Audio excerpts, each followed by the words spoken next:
साँच्ची भनेको कि मलाई कहिलेकाहीँ आफ्नो असाध्यै माया लाग्छ। कस्तो थिएँ, कस्ता थिए सपना, कति आशा, कति भरोसा, र यहाँसम्म आइपुग्दा कति त नसोचेका, कति त कल्पनै नगरेका कुराहरू भोग्न पाइयो, देख्न पाइयो।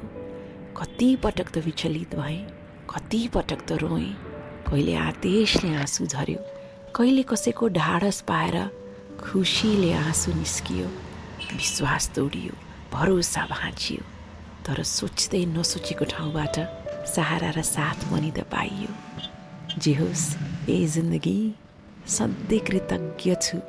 कमजोर पाइलामा कहालिँदै कुना पसेको रात पनि याद छ।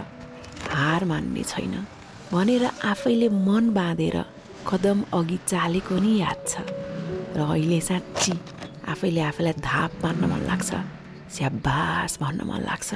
तर सकिएका छैनन् समस्याहरू, आइरहनेछन् चुनौतीहरू। कहिलेकाहीँ मन दुख्छ है, कहिलेकाहीँ कस्तो थकै लाग्छ है। तर विचलित नहौ है, यस्तो बनेर देखाउनै बाँकी छ जुन कसैले कल्पनै गरिएको थिएन भनेर आफैले आफैलाई सलाम गर्न मन लाग्छ।